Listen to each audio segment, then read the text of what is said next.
अस्सलामुअलैकुम वरहमतुल्लाहि वबरकातुहू। बिस्मिल्लाहिर्रहमानिर्रहीम। प्यारे बच्चों, उम्मीद करती हूँ आप सब लोग खैरियत से होंगे, खुश होंगे और अच्छे से पढ़ाई भी कर रहे होंगे।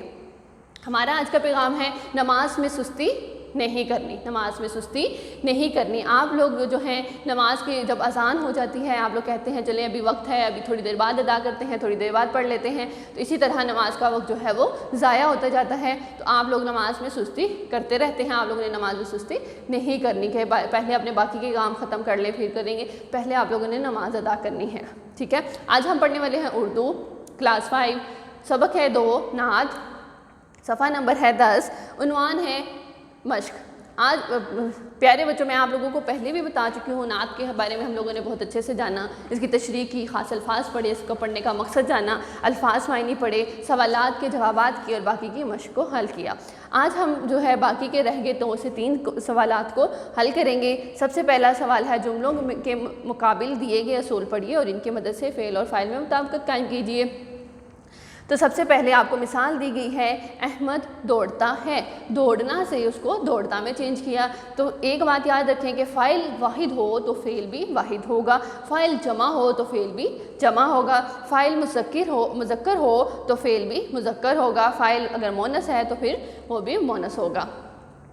ठीक है, तो यहाँ पर आपको खाली जगहें दी गई हैं, आपने इनको हल करना है। लड़के खाली जगह खेलना, तो लड़के जो है वो जमा है तो फिर खेलना को भी क्या करेंगे, जमा करेंगे, लड़के खेलते हैं। ठीक है, उसके बाद है नादिर पढ़ना।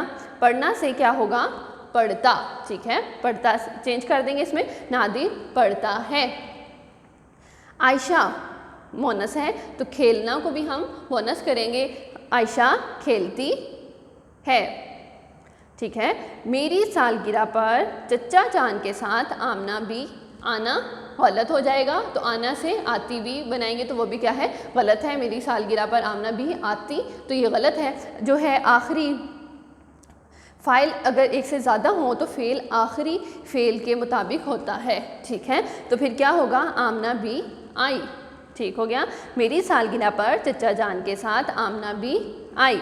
अगला है, अच्छी तकरीर करने पर सामाईन ने तालियां बजाईं। ठीक है, बजाना से बजाई नहीं होगा, बजाईं, क्योंकि सामाईन जो हैं वो जमा है, ज़्यादा हैं, तो यहाँ पर बजाईं होगा।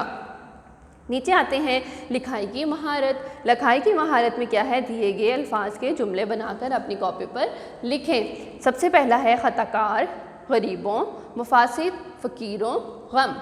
ख़ताकार कहते हैं गलती करने वाले को, गुनाह करने वाले को। गरीबों जो है वो गरीब की जमा है, मुफासिद फसाद, फ़कीरों फ़कीर की जमा, और गम। ठीक है, आप लोगों ने जो है ख़ुद से इनको जुमले बनाने हैं और इनको अपनी कॉपी पर लिखना है। ख़ताकार गलती करने वाला, यानी कि जो है हमारे प्यारे नबी सल्लल्लाहु अलैहि वसल्लम जो है ख़ताकारों को माफ़ फरमा दिया करते थे। ठीक है, जो आप लोग हैं, आप लोग अपने सबक से भी अल्फाज जुमले तलाश कर सकते हैं, अल्फाज के जुमलों को, लेकिन बहुत अच्छे से तरतीब देकर। गरीब जो है वो गरीबों की जमा है, गरीबों जो है वो गरीब की जमा है, तो क्या है, इसको हम लोग करते हैं कि गरीबों की मदद करना अच्छी आदत है। मुफासिद जो है फसादात या मफासद से बचना चाहिए, लड़ाई झगड़ों से बचना चाहिए, दूसरों को भी इसकी तलकीन करनी चाहिए। फ़कीरों की मदद करना भी एक अच्छी आदत है। गम, हमारे प्यारे नबी सल्लल्लाहु अलैहि वसल्लम जो है वो दूसरों का गम खाने वाले थे, दूसरों की फ़िक्र करने वाले थे, न सिर्फ अपनों की बल्कि दूसरों का भी गम खाने वाले थे। आगे नीचे है सवाल नंबर 8, इस शेर की तशरीह लिखें। आप लोगों को तमाम तरह शार की तशरीह करवा दी गई है, उसमें से एक शेर लिया गया है, उसकी आप लोगों ने तशरीह जो है अपनी कॉपी पर लिखनी है। तो क्या है ये शेर, ख़ताकार से दरगुजर करने वाला, बदअंदेश के दिल में घर करने वाला। ख़ताकार फिर से कि गलती करने वाले को, गुनाह करने वाले को कहते हैं, दरगुजर करना, माफ़ करना। बदअंदेश दुश्मन या फिर मुखालिफ को कहा जाता है।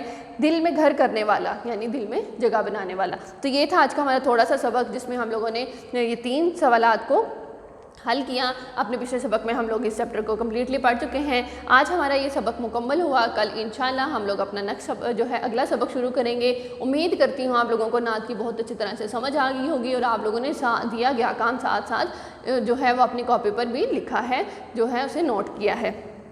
ये था हमारा सबक। उम्मीद है आप लोग इसे भी बहुत अच्छी तरह से याद करेंगे, समझेंगे और इसको जो है अच्छी तरह से ज़हन नशीं करने की कोशिश करेंगे। अस्सलामु अलैकुम वरहमतुल्लाहि वबरकातुहू।